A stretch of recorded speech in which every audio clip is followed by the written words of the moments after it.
ሰላም ተመልካቾች እንኳን ወደዚህ ቻናል በሰላም መጣችሁ። በዚህ ቻናል በጣም የተመራረጡ ፕሮግራሞች ነው ወደ እናንተ የምናደርሰው። በጣም ጠቃሚ የሆኑ አይዲያዎችን ነው የምናነሳው። ዛሬ ደግሞ ሁለተኛ ቪዲዮ ነው። በዚህ ቪዲዮ የምናነሳው ምንድነው ፋርደር ወደ ሌላ ቪዲዮ ከመሄዴ በፊት ይሄ ቶፒክ ይሄ አይዲያ በጣም ወሳኝ ሆኖ ስላገኘሁት ነው እንግዲህ ዛሬ ለእናንተ ሼር ላደርግላችሁ የመጣሁት ማለት ነው። ምንድነው ይሄ ስለ ቪዥን ነው። ስለ ቪዥን ነው እንግዲህ በዓለማችን እንደምናውቀው ከ8 ቢሊዮን በላይ ህዝብ አለ። እያንዳንዱ ሰው ደግሞ ሄደን ብንጠይቅ የየራሱ ቪዥን አለ።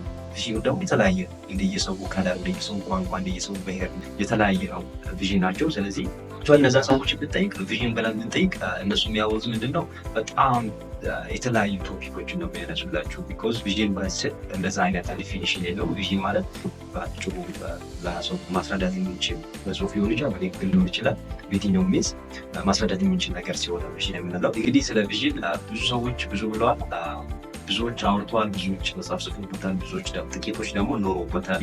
እኛ ደግሞ ያንን ቪዥን አቺቭ ለማድረግ ማድረግ ያለብንና የሌሉ ነገሮች ምንድን ናቸው ብሎ ነገር በአራት ከፍለን አለ። ወደ ክላሲፊኬሽን ከመግባታችን በፊት ቪዥን ዴፊኒሽን ብናይ በጣም ደስ ይለኛል። ቪዥን ማለት ምንድን ነው? አብዛኞቹ ዲፋይን ሲያደርጉ ኢማጂነሪ ፕሮሴስ ነው ወይም ኢማጂነሪ ኮንሴፕሽን ነው which is created by God ወይም by creator ብለው ያምናሉ ማለት ነው። which means እውነት የማይመስል ነገር ሪያሊቲ ያለበት ነገር በሀሳብ ደረጃ ያለ ይሄ ደግሞ በእግዚአብሔር በእኛ ውስጥ ወይም በፈጣሪያችን በእኛ ውስጥ የተቀመጠ ነገር ማለት ነው።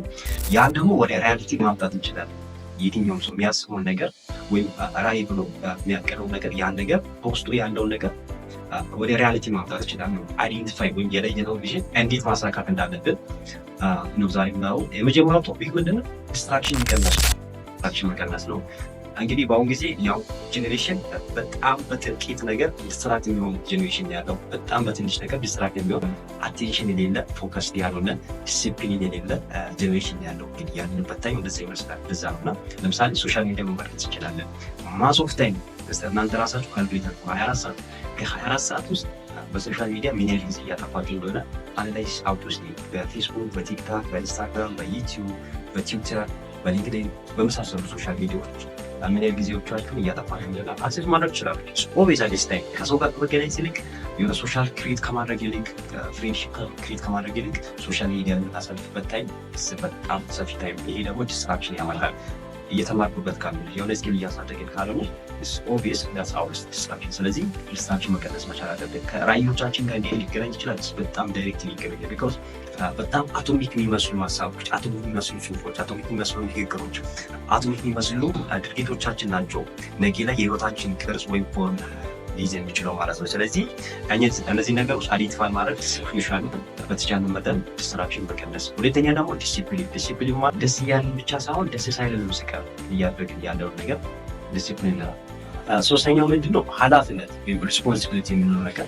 ሪስፖንሲቢሊቲ ለራሳችን ሊኖር ይገባል። ስለዚህ ለሆነ ሰው ብለን አይደለም የሆነ ነገር የምናደርገው። ስራ መስራት ሊሆን ይችላል፣ ትምህርት ሊሆን ይችላል። ለራሳችን ብለን የምናደርገው ቢኮዝ አንድ ሰው ራሱ ሳይቀየር ዓለም መቀየር ይችላል። አንድ ሰው ራሱ ሳይቀየር ኮሚኒቲ ሊሆን ይችላል፣ ፋሚሊ ሊሆን ይችላል፣ ሀገር ሊሆን ይችላል፣ የትኛውን ነገር ማድረግ አይችልም። የትኛውን ነገር ስናደርግ ኃላፊነት ተሰምቶን ይገባል ማለት ነው። አራተኛውና የመጨረሻው ምንድን ነው? ሃቪንግ ኤቢሊቲ ቱ ፌስ ኤኒ ቻሌንጅስ። ቻሌንጅ ፌስ ለማድረግ መዘጋጀት በጣም ወሳኝ ነው። አንድ ሰው ቪዥን ሲኖር ኢኳሊ ከቪዥን እኩል ሊመጣ የሚችል ትልቅ የሆነ ነገር ምንድነው? ቻሌንጅ ነው። በጣም በተለያየ ወይ ቻሌንጅ ትደረጋላችሁ። ፋይናንሻል ክራይሲስ ሊኖርባችሁ ይችላል። ፕላስ ደግሞ ስለ እናንተ ባክግራውንድ እናጋድ የሆኑ ሰዎች ሊኖሩ ይችላል።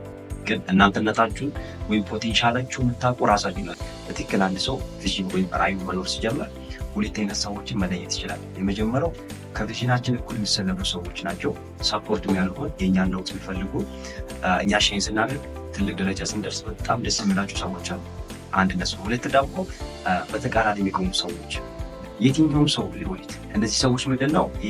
ኢንፌሪዮሪቲ ኮምፕሌክሲቲ ውስጥ ያሉ ናቸው። which means የበታችኝነት ስሜት የሚሰማቸው ሰዎች ማለት ነው። መበደል ስሜት የሚሰማቸው በተቃራኒ መቆም ይጀምራሉ ማለት ነው። ፎከሳችን ወደ ቪዥን ካደረግን ውጤታማ ማንነት ሪዝን የለም ማለት ነው። ተመልካቾች ዛሬ የነበረን ፕሮግራም ይህን ይመስል ነበር።